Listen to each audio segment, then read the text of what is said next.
ओम शांति। ओम शांति। ओम शांति।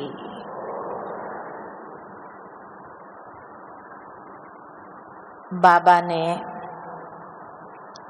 प्रतिदिन हम बच्चों को ज्ञान मुरलियों में अनेक रूप से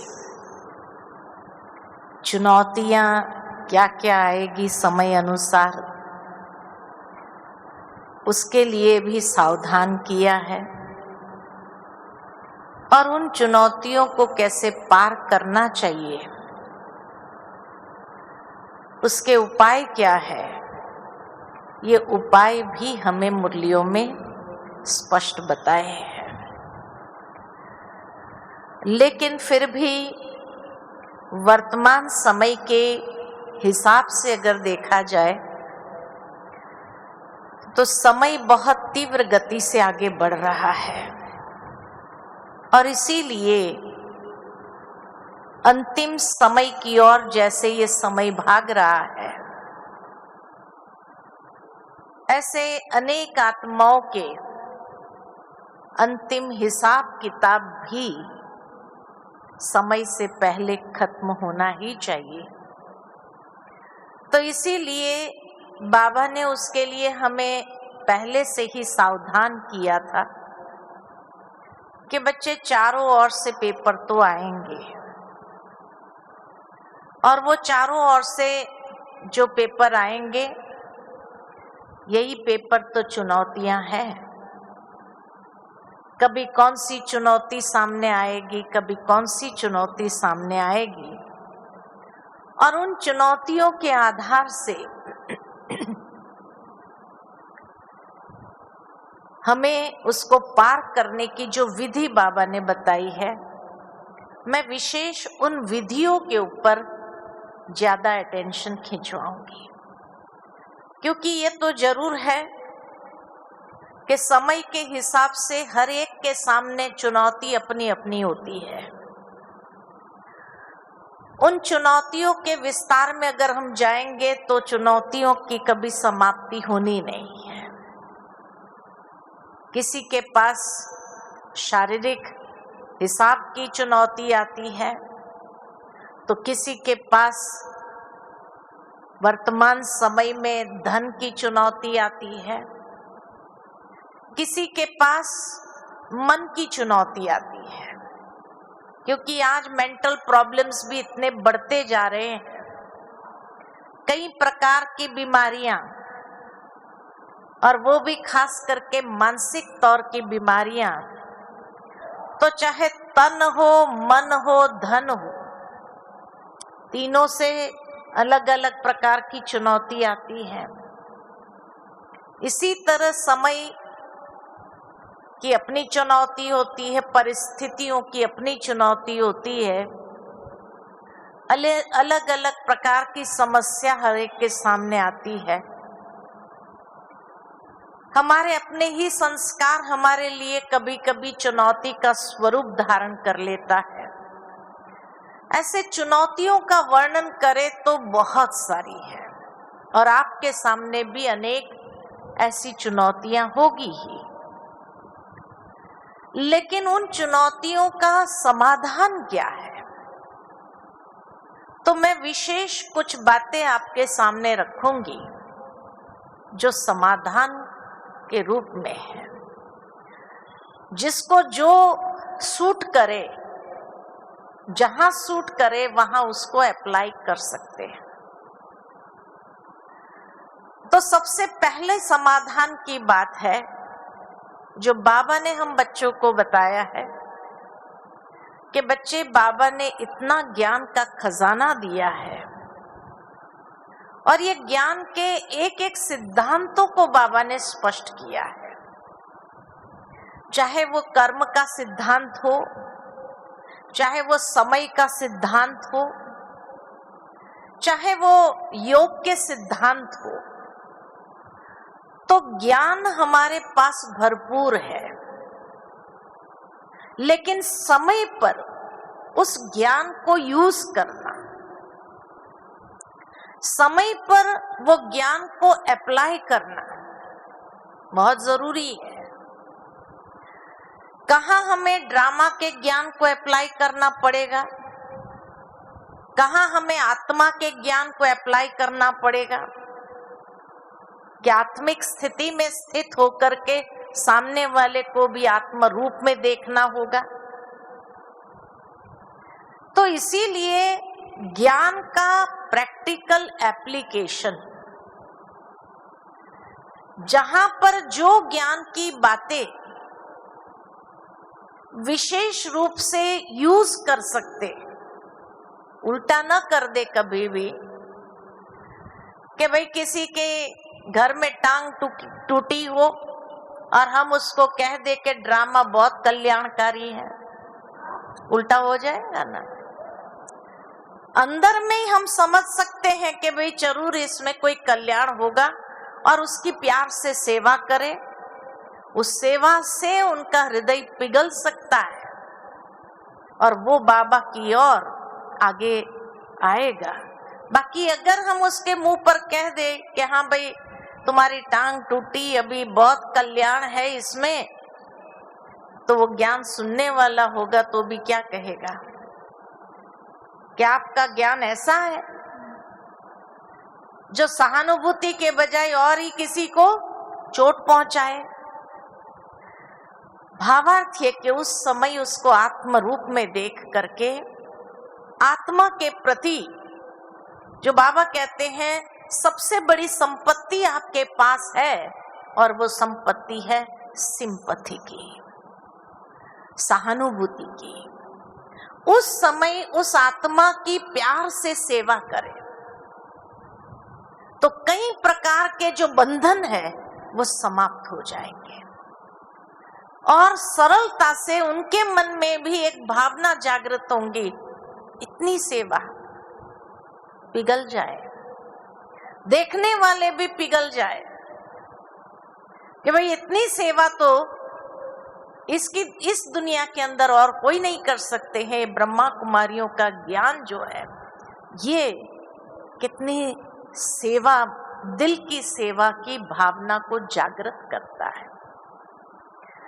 तो जब आत्मिक रूप से देखेंगे और उसकी सेवा करेंगे तो कई प्रकार के बंधन धीरे धीरे समाप्त होने शुरू करेंगे, क्योंकि आने वाले समय में हो सकता है यही बंधन अगर विकराल रूप लेगा तो बहुत बड़े विघ्न या चुनौती आपके सामने होंगी। इसीलिए प्यार से, आत्मिक भावना, आत्मिक वृत्ति से उसको देखते हुए शुभ भावना, शुभ कामना प्रवाहित करते हुए निस्वार्थ भाव, बिना किसी अपेक्षा के हम सेवा करें और फिर उसका रिजल्ट देखो। इसी तरह कोई ऐसी जीवन के अंदर साइड सीन आ जाए,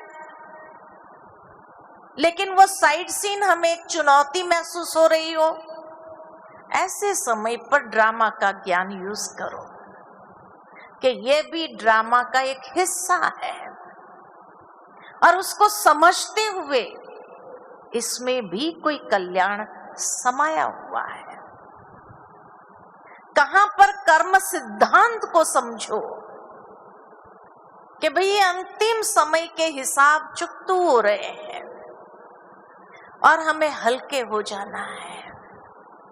अशरीरीपन का अभ्यास करते हुए जितना सहजता से, सरलता से वो कर्म का हिसाब चुकतू होना अच्छा है। ये क्यों ऐसा कर रहा है, ये क्यों करता है, ऐसा नहीं होना चाहिए। बाबा कहे क्वेश्चन नहीं, फुल स्टॉप, फुल स्टॉप लगाना आना चाहिए। ये समाधान की विधि है। तो इसीलिए कहा कहाँ आत्म अभिमानी स्थिति काम करती है, कहाँ ड्रामा का ज्ञान काम करता है, तो कहाँ पर हमें बिंदु लगाना, ये समझ, यानी ये एक मैच्योरिटी हमारे अंदर ले आती है। तो बिंदु लगाओ और बिंदु लगा करके शांत हो जाओ, धैर्यता से उस चुनौती को पार करो, गंभीर हो करके उस चुनौती को पार करो। बिंदु लगाने के बाद क्वेश्चन मार्क वाला टेढ़ा रास्ता नहीं अपनाना चाहिए। ये क्यों हुआ, क्या हुआ, कैसे हुआ, कहाँ हुआ, कब हुआ, क्यों किया उसने ऐसा, नहीं, ये रास्ता नहीं अपनाओ। बाबा कहे ये और ही अंदर उलझन क्रिएट करेगी और हमारे मन को अस्थिर कर देगा, विचलित कर देगा। चुनौती के समय अगर विचलित हो गया मन, तो और भी वो चुनौती कॉम्प्लिकेटेड स्वरूप धारण कर लेती है। इसीलिए बिंदी लगाओ और आगे बढ़ो। बिंदी लगाओ, शांत रहो, गंभीर मूर्त बनो, धैर्यता को अपनाओ, समय को अपना कार्य करने दो। मैं ये सब ठीक कर दूं, ये नहीं होता है। तो इसीलिए बिंदु लगाओ, बिंदु बनो और बिंदु बाप को याद करो। ये बहुत सुंदर विधि है। दूसरी विधि है कि बाबा ने हम बच्चों को एक बहुत सुंदर खजाना दिया है और वो खजाना है कि सर्वशक्तिवान की शक्तियों का खजाना, गुणों का खजाना हमें प्राप्त है। बाबा की एक मुरली मुझे याद आती है कि चुनौती के वक्त अगर सही शक्ति का प्रयोग किया गया तो अष्ट की माला में आ जाएंगे, यानी पास विथ ऑनर हो जाएंगे। इसलिए सर्वशक्तिमान का, सर्व शक्तियों का खजाना हमें मिला है। अब जो प्रॉब्लम आती है, जो चुनौती हमारे सामने आती है, उस समय कौन सी शक्ति का प्रयोग करना है, कहाँ सहन शक्ति का प्रयोग करना है, कहाँ समाने की शक्ति का प्रयोग करना है, और उसका प्रयोग करते हुए हम सहजता से उसको पार करें। जो कहावत है कि सांप भी मर जाए और लाठी भी न टूटे, इस तरह से उस शक्ति का प्रयोग करते हुए शक्ति स्वरूप बने। बाबा ने कहा है कि बच्चे, आप सभी को अष्ट भुजाओं में अष्ट अस्त्र शस्त्र मिले हैं, ये शक्तियों के रूप में। उसी का ही तो गायन पूजन हो रहा है कि जो चुनौती, जो प्रॉब्लम आपके सामने आती है, तो उस समय पहले 2 मिनट साइलेंस में रह करके सोचो कि कौन सी शक्ति का मुझे प्रयोग करना है, और ऐसे समय पर उस शक्ति को इमर्ज करो या आवाहन करो। बाबा ने ये भी हम बच्चों को गारंटी दी है कि बच्चे आप जब ये बाबा को कहेंगे कि बाबा आज मुझे इस शक्ति का प्रयोग करना है, तो हुजूर भी हाजिर हो जाएंगे उस शक्ति के साथ। सर्वशक्तिमान बाबा आपके मदद के लिए हाजिर हो जाएंगे। आवाहन तो करो, लेकिन क्योंकि हम अपने मन को साइलेंस में नहीं ले जाते हैं और सोचते नहीं है कि इस समय कौन सी शक्ति का प्रयोग करना है, तो हम गलत जगह पर गलत बातों का प्रयोग कर लेते हैं, जिससे वो चुनौती और विकराल रूप धारण कर लेती है ना।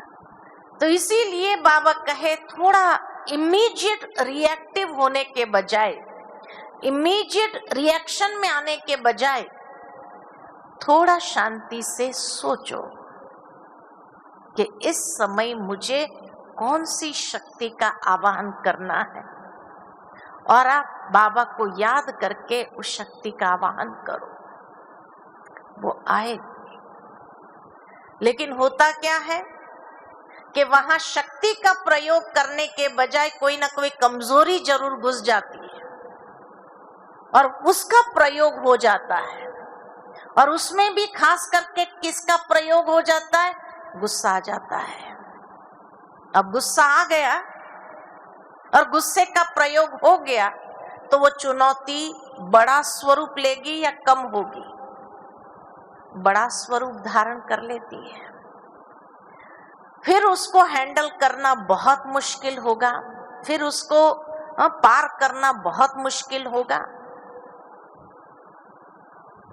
अब जैसे कई बाबा के बच्चे यहाँ मधुबन में भी आते हैं और हम कई बार उनको पूछते हैं, अच्छा बाबा के पास आए हैं तो बाबा को कोई गिफ्ट देके जा रहे हैं? तो क्या कहते हैं? हाँ, हम यहाँ आज से हमारी कमजोरी दान करके जा रहे हैं। कमजोरी दान करके जाते। बाबा कहते खिचड़ा मुझे दे दो, तो हमने बाबा को लिख करके सारा खिचड़ा दान कर दिया। करते हैं ना ऐसा कई लोग। लेकिन सोचने की बात है कि मान लो कि यहाँ एकदम अंधेरा हो, एकदम अंधेरा, और कोई व्यक्ति आकर कहे ये अंधेरे को निकालो, अंधेरे को निकालो। अंधेरा निकलेगा? अंधेरा निकलेगा नहीं। क्यों? क्योंकि अंधेरे का कोई स्रोत नहीं है। लेकिन ये अंधेरा क्यों आया? प्रकाश का अभाव, यही तो अंधेरा है। प्रकाश का अभाव। प्रकाश जलाओ तो अंधेरा अपने आप समाप्त हो जाता है। अंधेरे को निकालने की मेहनत नहीं करो, प्रकाश को जलाओ, इतना सहज सरल है, तो अंधेरा अपने आप दूर हो जाएगा। ठीक इसी तरह जीवन के अंदर ये कमी कमजोरी अगर आई है तो क्यों आई है? और कमी कमजोरी को निकालने का प्रयत्न नहीं करो, क्योंकि वो निकलेगी नहीं, वो अंधेरा है। आप अगर बाबा को लिख करके भी देके जाएंगे ना कि बाबा आज से मैं ये कमजोरी आपको दान करके जाती हूँ, लेकिन यहाँ से जाने के बाद जैसे ही कोई सिचुएशन आएगी तो क्या होगा? वो कमजोरी वापस आ जाती है।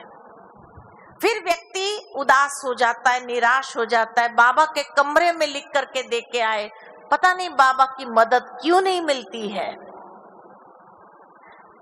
क्योंकि कमजोरी को निकाला नहीं जाता है।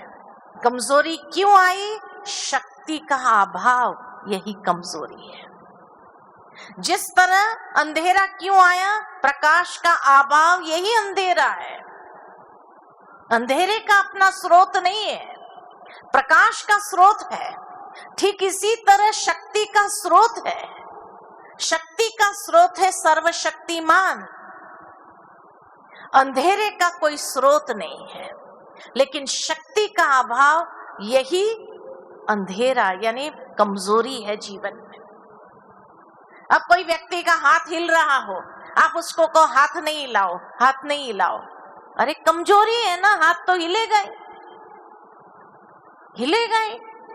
लेकिन आप उसको टॉनिक दो, विटामिन दो, ऐसी चीजें दो जो शक्ति उसके अंदर जनरेट करे, तो शक्ति जैसे ही आने लगेगी तो अपने आप हाथ हिलना बंद हो जाएगा, स्थिर हो जाएगा। ऐसे आज हमारा मन हिलता रहता है, ये करो, ये करो, ऐसा करो, वैसा करो, ये करना चाहिए, वो करना। कितना मनुष्य जजमेंट नहीं ले पाता है, इतना माइंड वेवरिंग है। ये शक्ति का प्रयोग करूं, ये शक्ति, माइंड वेवरिंग है, माना इतना मन कमजोर है।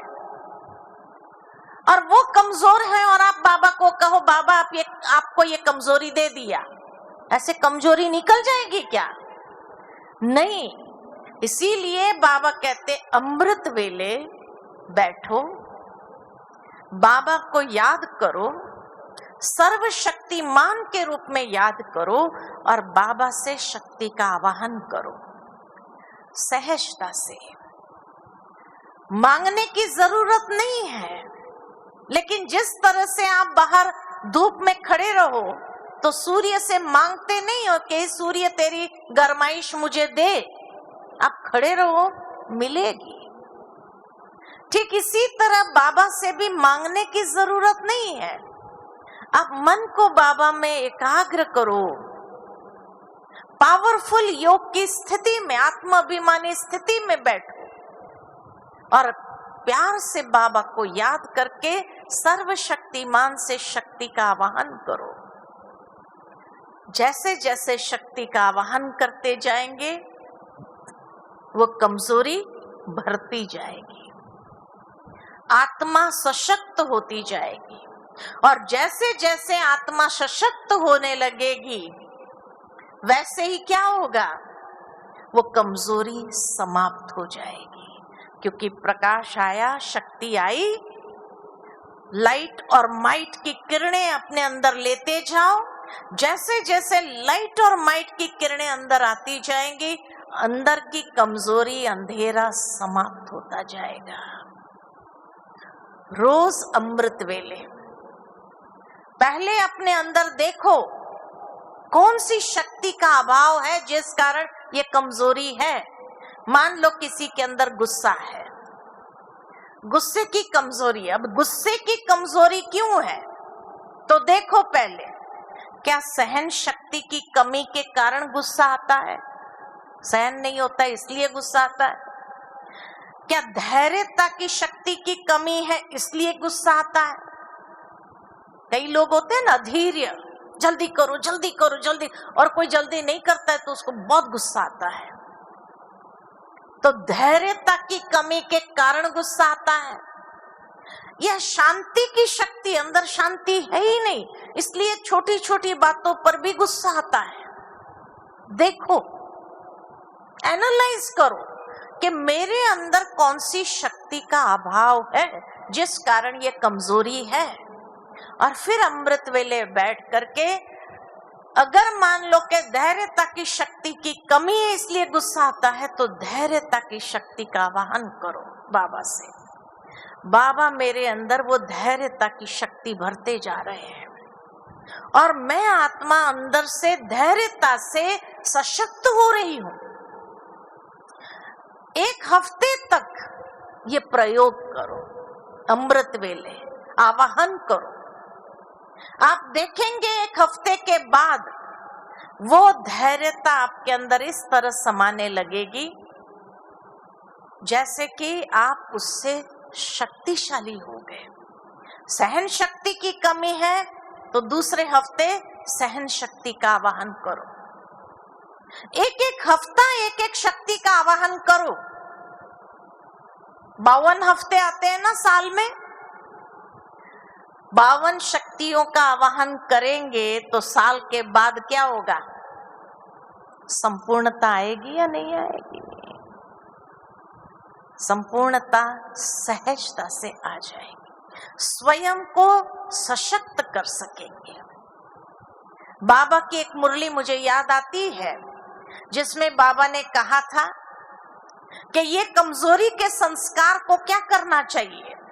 अगर कमजोरी के संस्कार को मिटाना है तो बाबा ने कहा अपने संपूर्णता के स्वरूप में उसको मर्ज कर दो, संपूर्णता के स्वरूप में उसको मर्ज करो।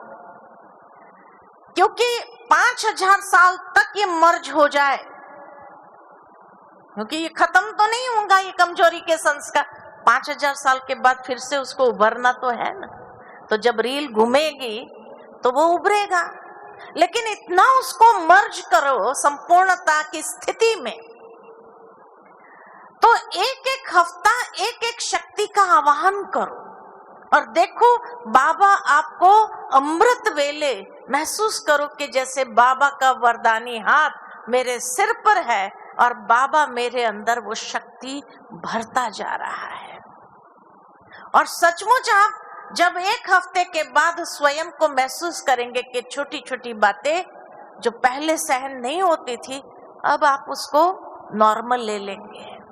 नॉर्मल है, आपका गुस्सा कहाँ गायब हो जाएगा आपको खुद को भी पता नहीं चलेगा, क्योंकि आत्मा ताकत वाली हो गई। तो आने वाले समय में बाबा कहे आत्मा को सशक्त करना जरूरी है। क्यों सशक्त करना जरूरी है? क्योंकि यही कमजोरी के संस्कार को अगर मिटाया नहीं, उसको मर्ज नहीं किया, संपूर्णता के स्वरूप में, तो ये इतना विकराल रूप लेगा जो आपको पास विथ ऑनर होने नहीं देगा, माला का मणका बनने नहीं देगा, सतयुगी राज्य घराने में प्रवेश होने नहीं देगा। इसीलिए बाबा कहे स्वयं को अभी से, अभी समय है, फिर भी अभी बाबा बाप रूप में ही है, अभी धर्मराज नहीं बना है। कम से कम अभी से हम अपने आप को सशक्त करें, तो समय पर कौन सी शक्ति का प्रयोग करना है वो सहज हो जाएगा और हर चुनौतियों को पार करना आसान हो जाएगा। शक्तिशाली आत्मा जो होती है वो कैसी भी चुनौती उसके सामने आए उसको क्या करेगी, सहजता से पार कर देगी। इसलिए शक्तियों का आवाहन अभी से करो। तीसरी बात जो बाबा कहते हैं कि चुनौतियों के समय कोई भी बात के विस्तार में नहीं जाओ। खुद अच्छा क्या हुआ, फिर अच्छा क्या हुआ, आगे क्या हुआ, उसने क्या कहा, क्या करना है जान करके हमें, ये विस्तार में जाओ ही नहीं, सार स्वरूप बन जाओ। जितना विस्तार में गए वो एक ऐसा मकड़ी का जाला है जिसमें फंस जाएंगे आप। जैसे कहा जाता है कि मकड़ी अपने ही क्रिएट किए हुए जाले में फंसती है और मर जाती है। ठीक इसी तरह कोई भी बात की जानकारी आज की दुनिया में लेने जैसी है नहीं, वो आपको उलझा देगी।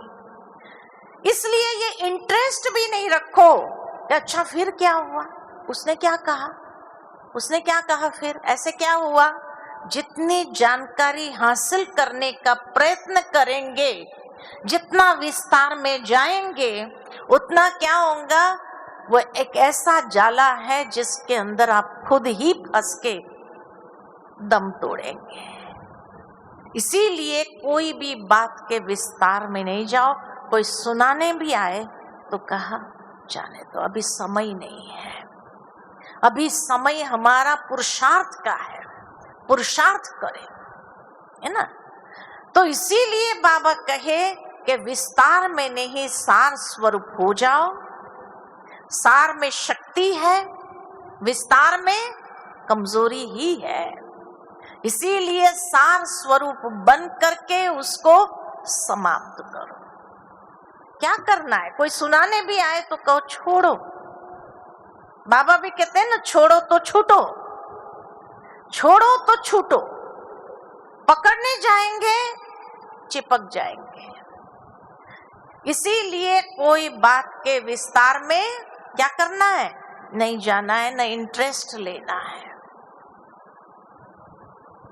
और एक बात, जैसे कहा कि कोई भी विघ्न अगर आता है, आप देख रहे हो ये विघ्न है, बाबा ने हमें सबसे सहज युक्ति बताई है कि बच्चे डबल लाइट होकर के उड़ जाओ, डबल लाइट बन जाओ। जितना आप डबल लाइट रहेंगे वो विघ्न आपको छू नहीं सकेगा। आप हल्के होकर के उड़ जाओ, बाबा के पास वतन में जाकर बैठ जाओ, और बाबा के साथ जब वतन में जाकर बैठ जाएंगे तो बाबा टेक केयर करेगा, उस विघ्न का आप ही समाप्त कर देगा। कहा जाता है जब भी कोई विघ्न आता है ना, तो अपनी लगन की अगन को तेज करो। जितनी बाबा के साथ की लगन की अगन हमारी तेज होगी, वो विघ्न भस्म हो जाए। इसलिए डबल लाइट बन करके सहजता से बाबा के पास जाकर के बैठ जाओ, बाबा उसको समाप्त कर देगा। आपको करना नहीं पड़ेगा, आप खाली बाबा के पास चले जाओ। बाबा के कुछ दिनों पहले वरदान में एक बात आई थी जिसमें बाबा ने कहा ऊंचे आसन पर जाकर के बैठ जाओ। बाबा के पास जाकर के बैठना सबसे ऊंचा आसन है।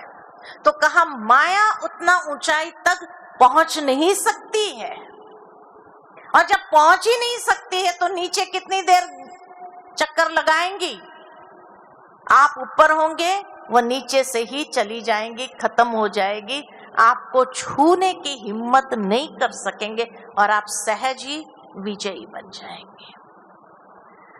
अमृत वेले, इसीलिए बाबा कहते हैं विजय का वरदान, विजय का तिलक अपने मस्तक पर लगवा दो बाबा से। मैं विजयी भव आत्मा हूं। हाँ, बाबा ने एक मुरली में कहा था कि बच्चे जो है जैसे है मेरे हैं, बाबा ने हमें स्वीकार किया, हम जो है जैसे हैं वैसे बाबा ने हमें स्वीकार किया है। तो जब बाबा ने हमें स्वीकार किया है तो बाबा के पास जाकर के बैठ जाओ, बाबा का वरदानी हाथ अपने सिर पर महसूस करो, जैसे बाबा विजय का तिलक हमारे वरदान भाल पर दे रहे हैं, ये अनुभव करो और आप खुद महसूस करेंगे वो विघ्न भले आया लेकिन कहाँ समाप्त हो गया पता नहीं, क्योंकि आप विजयी रत्न हो। और इस तरह से एक एक विघ्न के ऊपर विजयी रत्न बनते जाएंगे तो कोई विघ्न क्या करेगा, कोई चुनौती आपको हरा नहीं सकती है। इसीलिए कहा जाता, किसी ने बहुत सुंदर कहा है, चुनौती हर एक के सामने आती है, लेकिन किसी किसी के लिए यही चुनौती अवसर के द्वार खोलती है, और किसी किसी के लिए यही चुनौती अवसर के द्वार बंद करती है और खूब पछाड़ती है। किसके लिए ये अवसर के द्वार खोलती है, किसको ये पछाड़ती है? तो वहां बहुत सुंदर लिखा था, चुनौती के वक्त जो अपने मन को शांत रख सकते हैं और सही निर्णय ले सकते हैं, उसके लिए अवसर के द्वार खुलते हैं। लेकिन चुनौती के वक्त जो बहुत टेंशन में रहता है, कंफ्यूज रहता है और सही निर्णय नहीं ले पाता है, स्वार्थवश या किसी बात के प्रभाववश अगर निर्णय लिया तो वो द्वार बंद हो जाएंगे और वो पछाड़ने वाला अनुभव करेगी। बाद में फिर अफसोस करना पड़ता है, क्या करे, उस वक्त मेरे ध्यान में ये बात आई नहीं, या फलाने ने मेरे को ऐसा कहा इसीलिए मैंने ऐसा किया। बाबा कहे तुम्हें किसी और के ऊपर ब्लेम डालने की जरूरत नहीं, वास्तव में तुम खुद कितना कंफ्यूज था, कितने तनाव में था, इसीलिए गलत निर्णय आज तुम्हें पछाड़ती है। इसीलिए चुनौती के वक्त अपने मन को शांत रखो, क्लियर रखो। दादी जानकी हमेशा कहती थी, तीन शब्द कहती थी, clean, clear and pure. Mind को क्लीन रखो, स्वच्छ रखो, व्यर्थ बातों से भरो नहीं, उसको अस्वच्छ नहीं करो, नेगेटिव बातों से अस्वच्छ नहीं करो। बुद्धि को क्लियर रखो, स्पष्ट, क्लियर होना चाहिए बुद्धि, कंफ्यूज नहीं होनी चाहिए। और दिल प्योर, तो मन स्वच्छ, बुद्धि स्पष्ट और दिल निर्मल, स्वच्छ, पवित्र।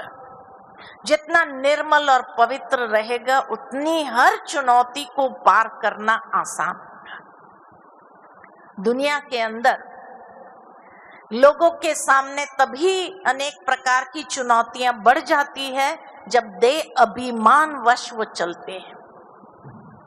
इसीलिए जितना हम निर्माण होकर चलेंगे, निमित्त बनकर के चलेंगे, बाबा करण करावन हार है ये समझते हुए चलेंगे, उतनी प्रॉब्लम्स खत्म हो जाएगी, चुनौतियां पिघल जाएगी, वो आपके सामने आ नहीं सकेगी।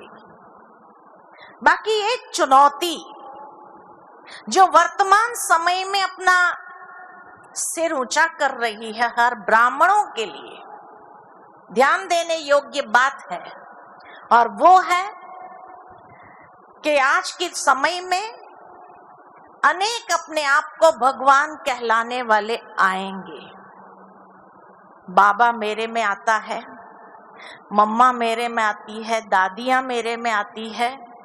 ये बहुत बड़ी चुनौती है। परख शक्ति नहीं होगी तो क्या होगा? फंस जाएंगे, है ना। शास्त्रों में एक बात आती है। कौन सी बात आती है? पौंड्रिक की। आप सभी ने अगर सुनी हो तो पौंड्रिक की कहानी आती है।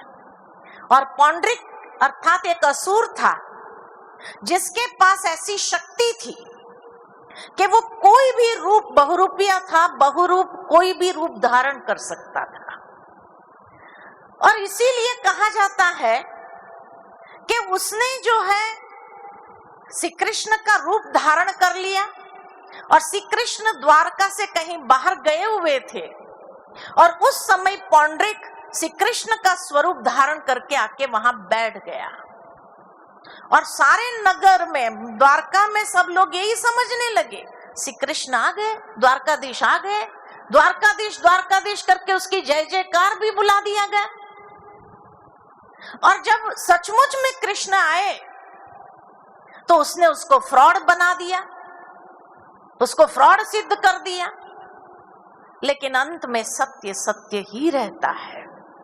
ठीक इसी समय, अभी जैसे जैसे अंतिम समय की ओर आगे बढ़ते हैं, ये बहुत बड़ी चुनौती ब्राह्मणों के लिए है, क्योंकि अब तीसरी बार ये झाड़ हिलने वाला है और कच्चे पच्चे सब, बाबा ने मुरली में कहा, अच्छे अच्छे बच्चे भी जाएंगे। अच्छे अच्छे, ये शब्द आपने कई बार साकार मुरली में सुना होगा। अच्छे अच्छे बच्चे भी जाएंगे। उसमें आश्चर्य नहीं हो सकता है, क्योंकि परख शक्ति की कमी उस पौंड्रिक को पहचान नहीं सके। और जो कहते हैं कि हाँ भाई बाबा मम्मा आते हैं, हमें अच्छी पालना दे रहे हैं, इतनी अच्छी ज्ञान की बातें, अरे ज्ञान की बातें क्या सुनाते, अव्यक्त मुरलियों का ही अध्ययन कर करके सुना रहे हैं। कौन सी नई गुह्य बात सुनाई? और अगर भगवान को आना ही था, तीसरा रथ लेना ही था, तो इतना बड़ा यज्ञ जो भगवान ने बनाया, इतना विशाल वट वृक्ष जो बनाया, क्या यहाँ उसको तीसरा कोई रथ ही नहीं मिला जो उसको बाहर वाले कोई आत्मा के अंदर आना पड़े?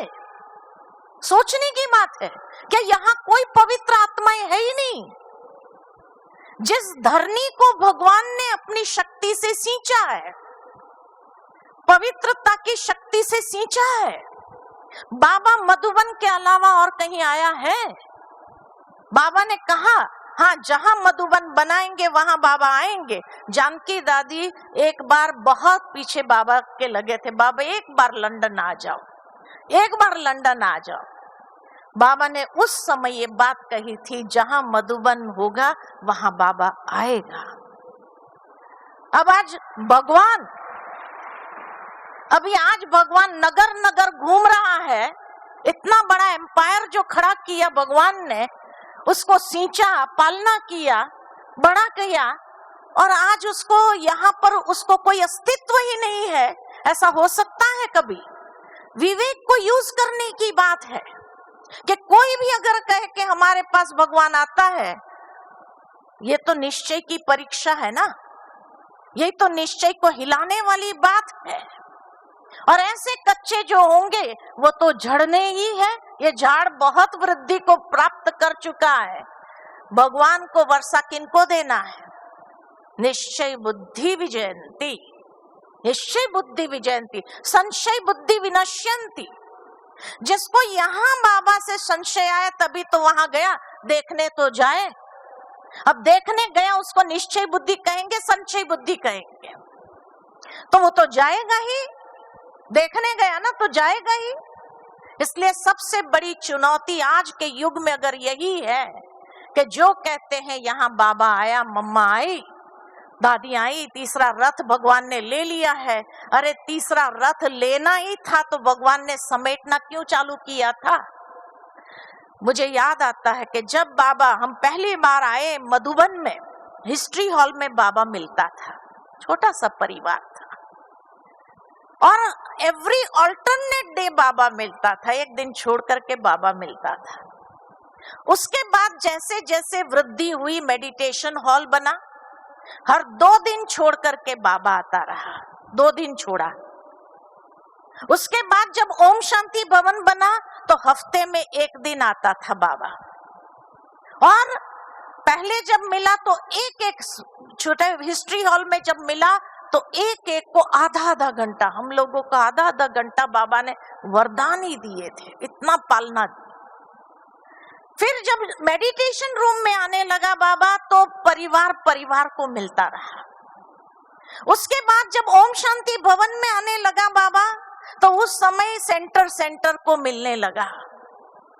और जब शांतिवन आए तो जोन को मिला, और जोन के बाद भाइयों, माताएं, टीचर्स, बहनें और परिवार वाले, है ना, भाइयों को, कुमारों को, कुमारियों को, माताओं को और टीचर्स को, ये 5 ग्रुप में बाबा मिलता था।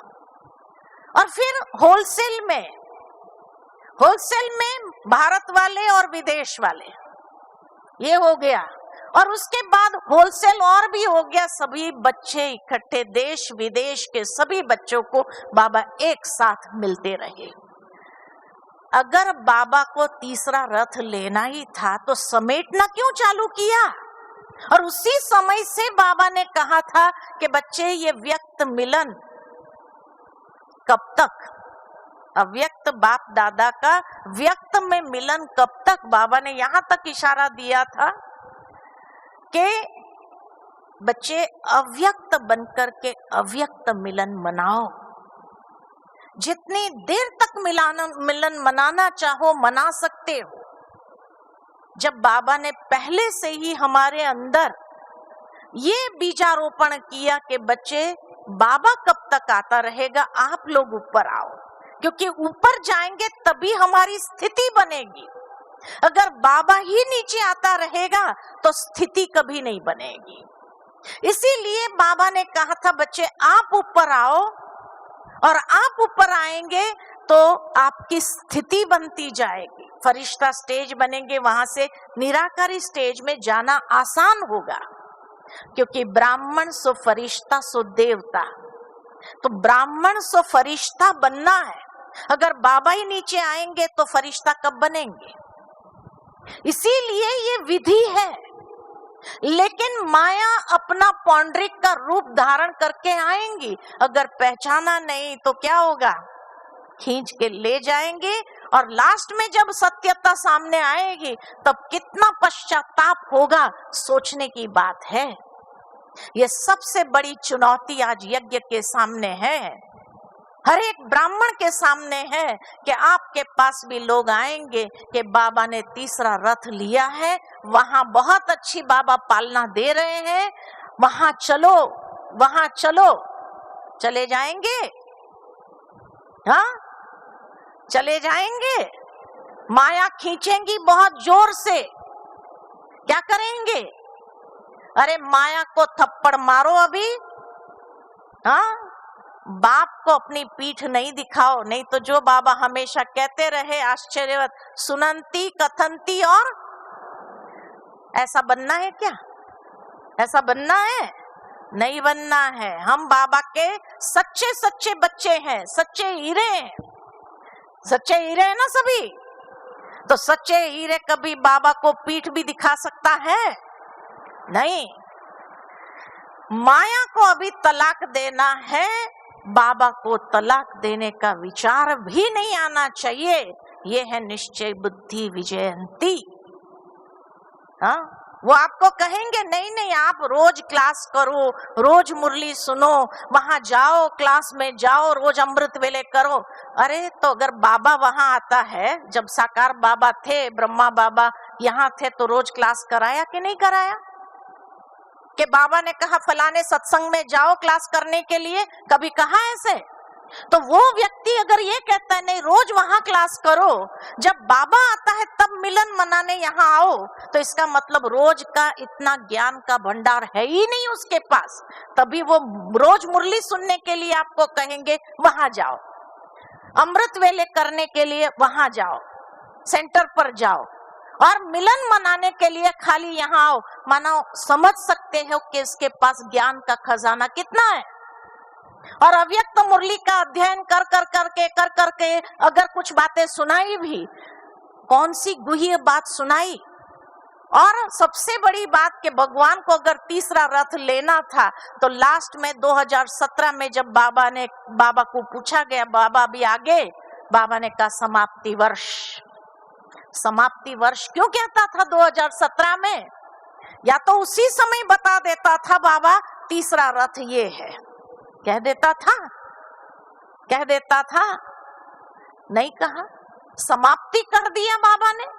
और ये जो समय दिया है बाबा ने, वो विशेष जिन आत्माओं को अभी भी थोड़ी कमी कमजोरी अपने में है, उसको पुरुषार्थ करके तो बाबा की लिफ्ट कि गिफ्ट उनको देने के लिए बाबा ने खास रखी है। तीसरे रथ का कभी बाबा ने वर्णन किया ही नहीं। इसलिए माया के इस भ्रम में कभी फंसना नहीं है। फंसना है किसी को? फंसना है?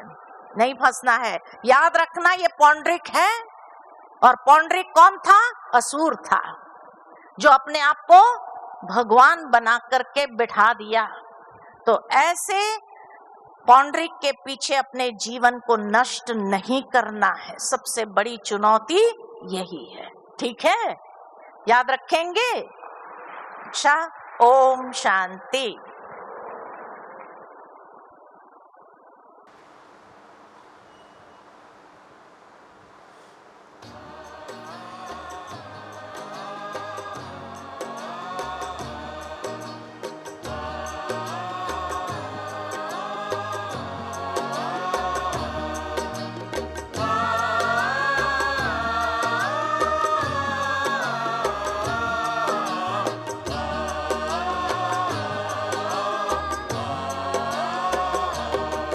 प्रभु आपके यूं तो हम सारे पलकों में पलते बच्चे हैं, पर आपको वो बेहद प्यारे जो दिल के सच्चे सच्चे हैं। प्रभु आपके यूं तो हम सारे पलकों में पलते बच्चे हैं, पर आपको वो बेहद प्यारे जो दिल के सच्चे सच्चे हैं।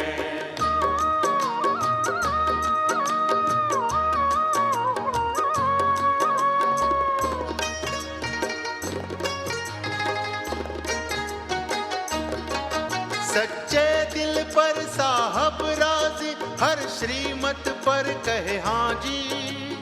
एक बाबा दूजा न कोई, वादे के पक्के पक्के हैं।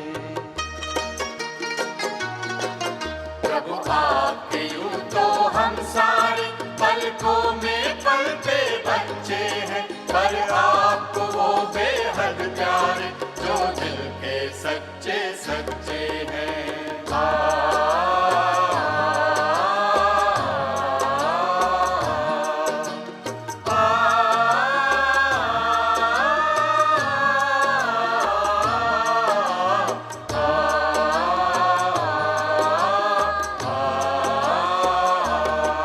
प्रभु सत्य है, शिव है, सुंदर है, सच पर प्रभु प्यार निरंतर है। सांच को कोई आँच नहीं, खुशियों में नाचते रहते हैं। प्रभु आपके यूं तो हम सारे पलकों में पलते बच्चे हैं, पर आपको वो बेहद प्यारे जो दिल के सच्चे सच्चे हैं।